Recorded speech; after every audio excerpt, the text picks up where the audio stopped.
14절. 압살롬과 온 이스라엘 사람들이 이르되 아렉 사람 후세의 계략은 아히도벨의 계략보다 낫다 하니 이는 여호와께서 압살롬에게 화를 내리려 하사 아히도벨의 좋은 계략을 물리치라고 명령하셨습니다. 29절. 꿀과 버터와 양과 치즈를 가져다가 다윗과 그와 함께 한 백성에게 먹게 하였으니 이는 그들 생각에 백성이 들에서 시장하고 고나고 목마르겠다 함이더라. 오늘 아침 우리가 사무엘하 17장의 말씀을 한번 살펴봅니다. 다윗은 이처럼 아들 압살롬의 반역 때문에 쫓겨납니다. 도망을 합니다. 바로 싸워서 져서 도망하는 게 아니라 압살롬이 왕이 되었다는 말을 듣고 바로 도망을 합니다. 그 얘기는 다윗은 자기가 이미 지었던 범죄에 대해서 하나님의 경고의 말씀을 들었고, 그래서 이제 자신에게 어떤 하나님의 징계가 이루어지고 있다는 사실을 알고 있기 때문에 싸우지 않고 도망을 합니다. 그러나 도망을 하지만 그래도 다윗은 회복을 기다리는 다윗입니다. 하나님께서 나를 쫓아내시지만 나는 그래서 아들의 반역 때문에 쫓겨나지만 그러나 하나님은 다시 나를 회복하실 것이다 하는 그 얘기. 그래서 우리가 한번 말씀드렸지만 시편 3편이 다윗이 압살롬의 난을 피해서 도망가면서 지은 시입니다. 그 시에서 보면 이스라엘 그 1,000만 명이 있을지라도 나는 결코 두려워하지 않는다.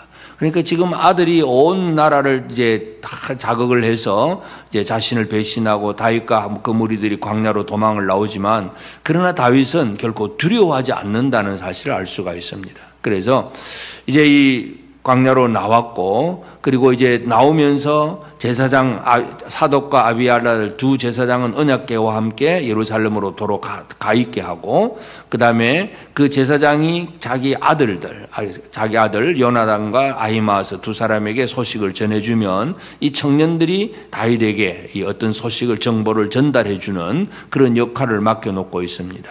이제 그런 상황 속에서 이제 아히도벨이 압살롬을 이제 부추겨서 이제 다윗의 후궁 10명과 이제 동침을 함으로써 부자 관계가 완전히 끊어지게 하고 모든 민심이 이제 압살롬에게 이제 집중되게 하는데, 이제 오늘 17장에서 보면 아히도벨이 이제 압살롬에게 한 번 더 얘기를 합니다. 지금 빨리 급히 내게 12,000명의 군대를 주면 이 12,000명의 군대를 가지고 다윗을 급습을 하겠다. 기습을 해서 아주 그들을 빨리 어떻게 처리를 해야 된다. 시간을 끌면 안 된다. 이게 바로 아히도벨의 계략입니다.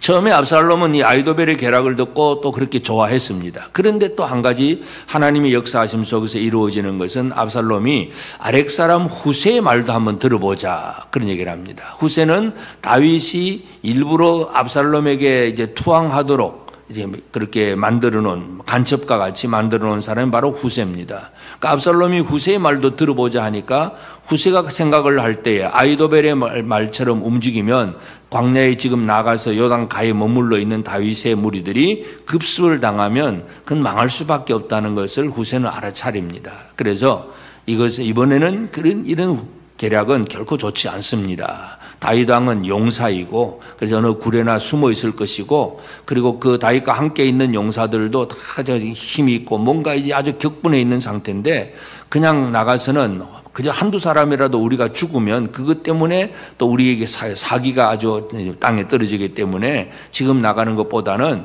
좀 더 우리가 준비를 해서 단에서부터 보엘세바까지 전체 이스라엘 국토 전체를 얘기합니다. 단에서 보엘세바는 제일 남쪽이고 단은 제일 북쪽입니다. 그래서 전국적으로 병사를 모집을 해서 그 전 많은 숫자를 가지고 이제 다윗과 전면전을 벌여서, 그래서 만약에 그 무리 숫자가 적으니까 그냥 성에 들어가면 막 쉽게 표현을 하기를 성을 밧줄로 묶어 가지고 그냥 강물로 끌어들여 버리자. 아주 많은 숫자를 가지고 다윗을 체포를 하지 않으면 안 된다. 이게 바로 아렉 사람 후세가 하는 말입니다. 아히도벨은 지금 빨리 12,000명만 주면 빨리 가서 다윗을 기습해서 잡겠다 하는 얘기고, 그러나 후세는 전체적으로 우리가 준비를 해서 가지 않으면 안 된다. 이렇게 두 가지의 의견이 나왔을 때에 이제 사람들의 마음, 압살롬의 마음도 마찬가지고 사람들의 마음을 하나님께서 움직이십니다. 이것을 우리가 잘 이해할 필요가 있습니다. 14절에 보면 압살롬과 온 이스라엘 사람들이 이르되 아렉 사람 후세의 계략은 아히도벨의 계략보다 낫다 하니 이는 왜 그렇게 되느냐? 그렇게 낮다고 표현하는 것은 이는 여호와께서 압살롬에게 화를 내리려 하사 아히도벨의 좋은 계략을 물리치라고 명령하셨습니다. 하나님의 명령 때문에 그렇습니다. 하나님께서 이제 누구에게 명령하셨는지는 우리가 기록이 되어 있지 않지만 쉽게 말해서 아마 천사들에게 명령을 하면 이 천사들이 사람들의 마음 속에 들어가서 어떤 감동을 주고 움직입니다. 그래서 모든 사람들이 저 아히도벨의 계략보다 후세의 계략이 더 좋다. 사람들은 또 그렇게 마음이 쏟아지게 합니다. 압살롬의 마음도 그렇고 압살롬과 함께한 모든 사람들이 후세의 계략을 따릅니다. 그렇게 된다는 얘기는 이제 급히 도망가 있는 이 요단가에 내려가 있는 다윗에게는 시간을 벌 수 있다는 겁니다. 그래서 이제 이 후세가 사독과 아비아달 제사장에게 그 얘기를 해줍니다. 아히도벨은 이러이러하게 계략을 세웠고 나는 이렇게 계략을 세웠고 그래서 이렇게 지금 진행되고 있으니까 그냥 가까이에 숨어 있지 말고 빨리 요단강을 건너서 멀리 빨리 피하라 하는 그 소식을 후세가 제사장들에게 얘기를 해주고 제사장은 자기 아들들은 성 안에 들어와 있지 못하고 요나단 아히마아스는 성 밖에서 기다리고 있습니다. 그러니까 여종을 통해서 성 밖에 있는 이 아들들에게 소식을 전하고 그러니까 이 요나단과 아히마아스가 또 막 움직이니까 이 사람들은 또 다른 사람들이 알아차릴 수 있는 사람입니다. 그래서 또 압살롬에게 보고가 가고 그래서 또 막 추격하는 사람들이 이제 나오고 그때에 또 어느 한 집에 바울임에 있는 한 집에 여자가 이제 그 우물가에 이제 이 요나단 아히마아스를 우물 속에 집어넣고 그 위에 이제 덮개를 덮고 그냥 곡식 찌은 것을 널어놓고 아무 일도 없는 것처럼 숨겨줍니다. 마치 여리고성의 기생 라합이 두 정탐꾼을 숨기듯이 이 바울임에 있는 여인은 또 이 요나단 아히마아스 두 사람을 잘 숨겨주고 그리고 이제 물어보니까 벌써 저 시내를 건너갔다 이런 얘기를 해서 이제 이 두 사람이 요나단 아히마아스가 살아나서 다윗에게 가서 이야기를 합니다. 정보를 전달하고 그날 밤에 다윗과 무리들은 요단강을 다 건너가게 됩니다. 밤새도록 잠도 안 자고 강을 건너는 작업을 다 하고 그렇게 되니까 이제 결국은 다윗은 요단을 건너갔고 이제 그 압살롬은 이제 그 군대를 모으기 위해서 이제 준비를 하게 됩니다. 그런 일들이 벌어졌을 때에 이제 아히도벨 처음에 급습을 하자 했던 아히도벨은 자기의 뜻이 이루어지지 않는 것을 알고는 이게 아니구나 하는 것을 하나님의 뜻을 압니다. 그래서 아히도벨은 자기 고향으로 내려가서 스스로 목을 메어서 죽습니다. 결국은 이제 하나님이 압살롬의 편이 아니고 다윗의 편이라는 사실을 아히도벨은 확실하게 알고 자기가 이제는 반역을 했던 자리에 섰기 때문에 스스로 목을 메어서 죽습니다. 그리고 다윗이 이제 요단을 건너갔을 때에 그쪽에는 이제 길앗이나 또 이제 암몬 족속들 다른 민족들이 살고 있는데 이 사람들이 이제 27절부터 보면 암몬 족속에 속한 랍바 사람 나아세 아들 소비 그리고 로데발 사람 암미엘의 아들 마길 로글림 길앗 사람 바르실레 이런 사람들이 많은 먹을 것을 가지고 이 다윗을 영접을 합니다.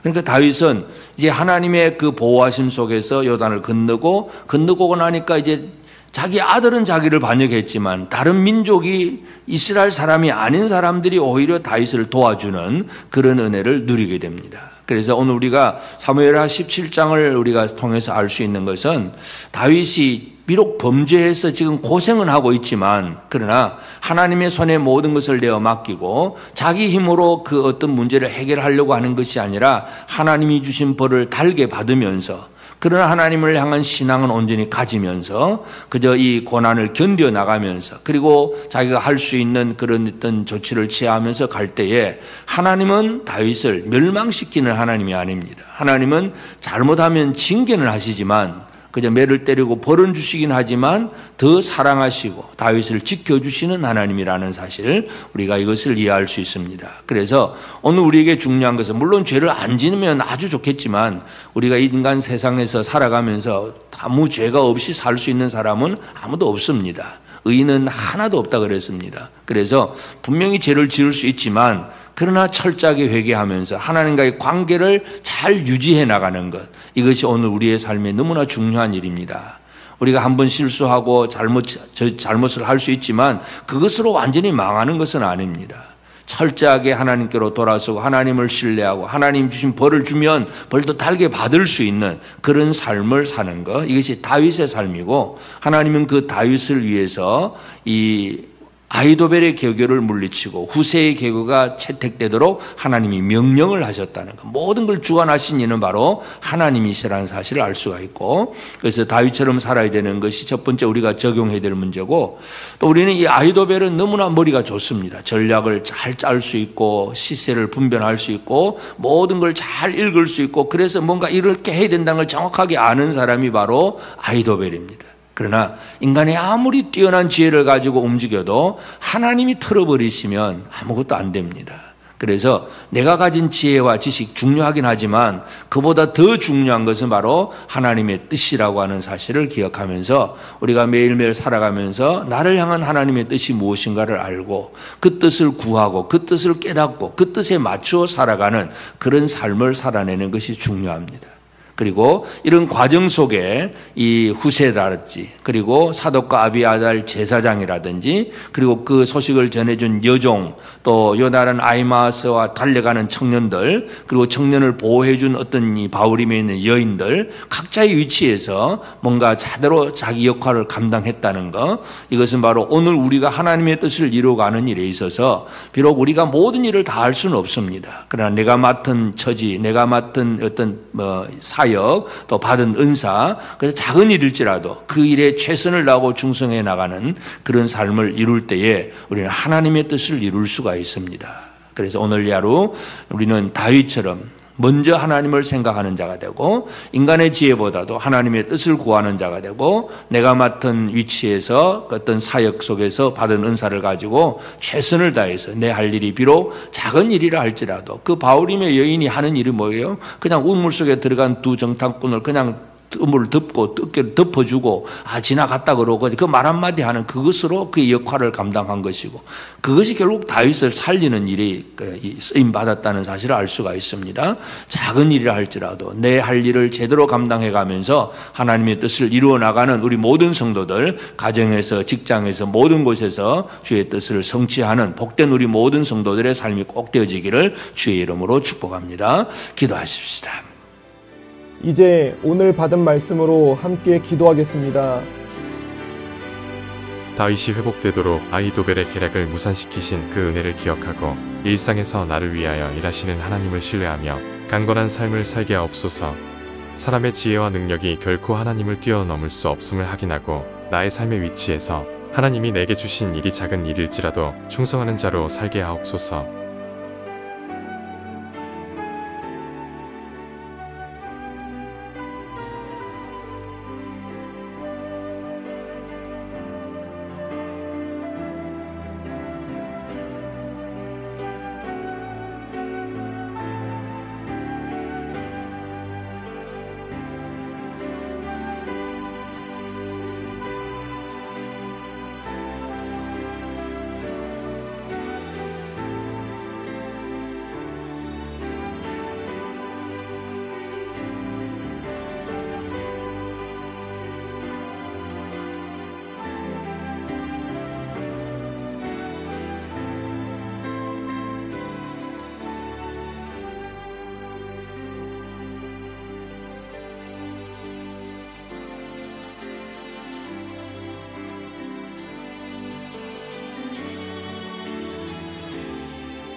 이제 개인의 기도 제목을 가지고 하나님 앞에 기도하시기 바랍니다.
수고하셨습니다. 오늘도 하나님의 인도하심 가운데 승리의 하루를 보내시는 우리 재건부평교회 모든 성도님들이 되시기를 주님의 이름으로 축복합니다.